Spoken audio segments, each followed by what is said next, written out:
Hey, what's going on, everybody? My name is Jay and welcome to the Shiplife. So for today's cruise news, we have to talk about a potentially major problem that's taking place within the cruise ship industry, and that is staffing shortages, meaning there is a short supply of crew members that are able to work on board cruise ships. Now, this is something that was seen as a rumor just a couple short months ago, and now we are starting to realize that it is fact as multiple cruise lines are coming out and announcing that they are currently dealing with staffing shortages or just having trouble finding crew members. Now, for today's video, I primarily want to focus on two major cruise lines that are having issues, so much so that they're going to be limiting the occupancy, the amount of people that are allowed to sail on board their cruise ships. Now, do keep in mind, as I'm talking about this, they are limiting the occupancy during peak season, which is summertime. So the first cruise line that I want to talk about is Norwegian Cruise Line, or NCL. They recently sent a letter to guests that had a booked cruise or pre-existing reservation on board the only U.S. flag ship in America, the Pride of America. Now, this ship sails only to Hawaii,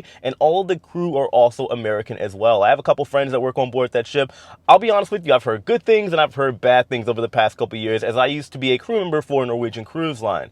Now, in the letter, they talked about, of course, limiting the occupancy. They didn't exactly say what level they were going to lower it to. However, they did note that it was due to staffing shortages. But to make things a little bit worse, or however you want to look at it, maybe it's better, they also decided that they were going to cancel some pre-existing reservations. Meaning, if you had a cruise book for Norwegian's Pride of America, then, well, they were going to cancel your reservation and say you can't cruise with them, at least at this point in time. Now, of course, they did give everybody a 100% refund, as well as future cruise credit valued up to 100%, which I think honestly is not a bad deal, but still kind of sucks, seeing as how, well, we all know we all have jobs and some people have certain availability, and there's only a certain time in the year in which people can actually take their paid vacation. So you can see where the problem is. Also, when it comes to flights, they are going to be reimbursing everyone that had flights up to $500. Now, one thing I think is very important to point out when it comes to this particular topic is that NCL's Pride of America is not the only focal point for what's going on as far as staffing shortages. You got to keep in mind that Norwegian Cruise Line, or NCL, is the third largest cruising company on the entire planet.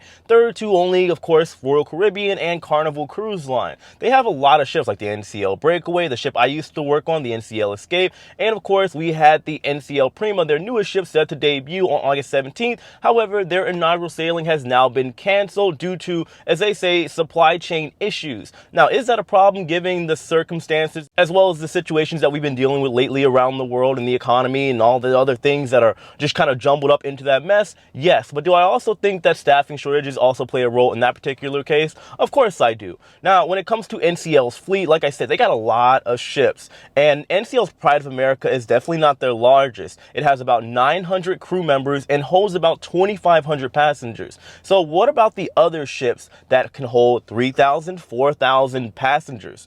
This is going to be an issue that I think is going to affect the rest of their fleet. Also, when you look at other cruise lines, because this is the first time, to my knowledge, that NCL has kind of been somewhat vocal about what was going on when it comes to the staffing shortages. But in regards to staffing shortages, Carnival has also made an announcement. They've canceled a couple dining options on board. I forgot to mention that NCL is also doing the same on some of their ships now. When it comes to Royal Caribbean, they haven't been too vocal about staffing shortages. I think the only time they've ever mentioned them being short-staffed to a certain extent, and you got to kind of read between the lines when it comes to this particular situation, is when it came to the buffets. They had the crew originally helping out at the buffet, so it wasn't self-serve. The crew were serving the food, which a lot of people aren't too happy about that actually being a thing now, where guests are now allowed to grab the ladles and serve themselves. But either way, I think that's the only time. However, I have been on 4 Royal Caribbean ships over the past couple months, between Wonder of the Seas, Odyssey of the Seas, Freedom of the Seas, and even more recently, just a couple short weeks ago, Ovation of the Seas, which for me, Ovation of the Seas in particular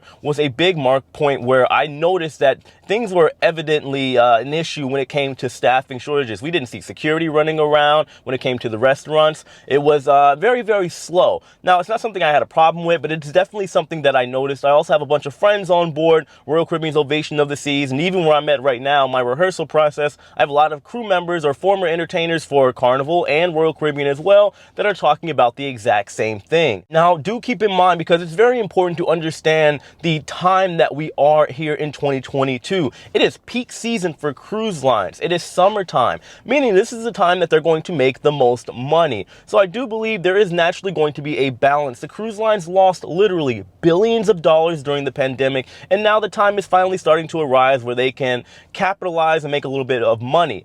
But the problem is, again, the staffing shortages, and yes, there are supply chain issues, not just with the NCL Prima, but with other cruise lines as well. But they have to find kind of a happy medium where they can satisfy all the guests, where everybody can enjoy their cruise and not have to overwhelm all of the crew members. Now, this is something that a lot of people have been asking about when it comes to staffing shortages. Personally, I do think the cruise lines are doing right by not overwhelming the crew, by giving them more that they can handle. Again, there have been just kind of, I want to say, situations that have been coming up where a cruise line has essentially overbooked for the amount of crew members that are working on board, and well, it hasn't really worked out too well. We've heard a lot of complaints. We've heard that there have been issues that have arrived because a shortage of crew members, and again, the crew members aren't happy, especially considering the fact that, well, a lot of them don't have the normal things to relax and enjoy themselves, like the crew bar being open, surely being able to get off the ship. So overall, the morale is going down for the crew, which is naturally going to affect you as a guest, because you can't have that world-class experience that you normally do when it comes to the crew. Because at the end of the day, if the crew aren't happy, then you're not going to have a great experience, because the crew are everything when it comes to your overall experience as a cruise ship passenger. Now, we do also have to talk about the world famous Cunard cruise line that's also limiting occupancy levels on 3 of their ships between June and July, which again, keep in mind,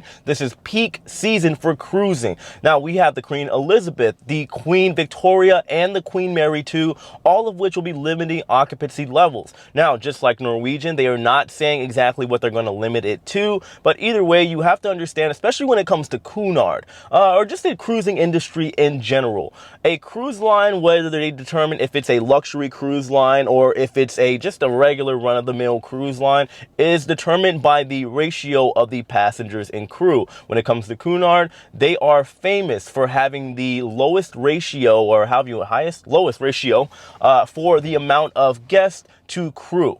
So meaning, I believe the number is somebody that has sailed with Cunard, because I mean, honestly, I don't have Cunard money. It's a little too fancy for me at this point in time. I believe it's like 2 to 1. So for like every 1 crew member, they have like 2 passengers to essentially deal with, which makes it a very luxury cruise line. And it is the only large cruise line out there with larger cruise ships that is able to accommodate guests in this way and give them a 5-star experience on board any particular ship. Now, to see them come out and announce this staffing shortage issue, well, again, you got to keep in mind that when Carnival has done it, when now NCL has done it, Royal Caribbean has done it without really saying too much about the issue. But I think a lot of us that have been on Royal Caribbean ships in recent months have kind of seen it. You got to read the writing on the wall and understand that this is going to be a problem, maybe not in the long term, however, in the short term, until things get figured out. When it comes to Cunard in particular, just like Carnival pointed out just a couple short weeks ago, the staffing shortage isn't due to crew members that don't want to work there. Well, that's part of the problem, which I'll talk about in a minute, but they're saying the main problem is visas and just getting all the credentials that the crew members need in order to work, because, well, governments, whether it be over here in the United States or in like the UK, the process to get crew members hired and certified and get them all their documents that they need to get in order to be able to work on the ship legally is taking a little bit of time, longer than potentially expected.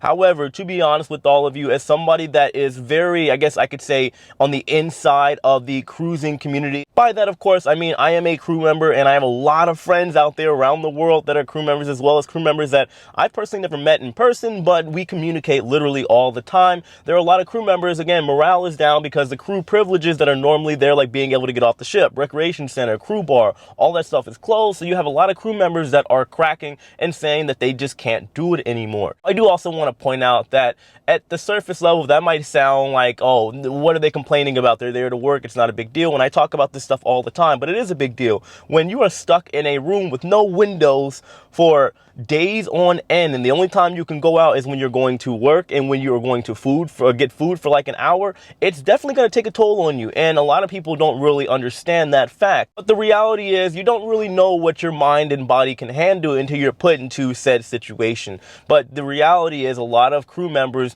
just can't take it anymore, and you have some that are unfortunately deciding to walk away, which is contributing to a higher turnover rate for the cruise lines out there. Anyway, I don't want to ramble on. I do believe this is going to be be a very interesting summer. I do believe that, like I said, in the short term, there may be some problems, and it does suck that this is going to be during the summertime, peak season for cruise lines, where they can make more revenue. However, I do believe down the road in the long term, the visas are going to get figured out. COVID, that situation is still in effect, which is why a lot of the crew members could potentially be quitting, and this is why the crew bars are closed and all that stuff, where crew members can enjoy themselves, boosting the morale of the entire ship. I do believe as long as things continue to kind of go in a decline with COVID, even though we've seen, unfortunately, in recent weeks, a rise when it comes to COVID, if it declines between now towards the end of the year, things could continue to go back to normal. However, I do also want to point out, on a positive, we have seen some very good things happening for cruising. Things have somewhat returned to normal at this point in time, with the exception of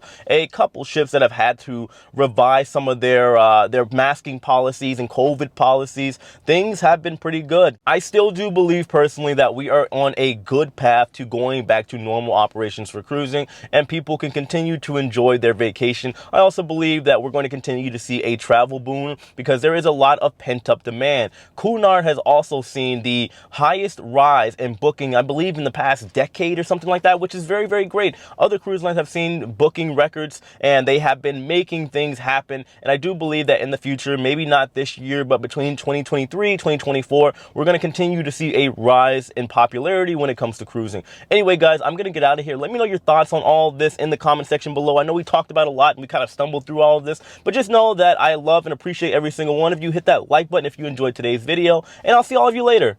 Take it easy.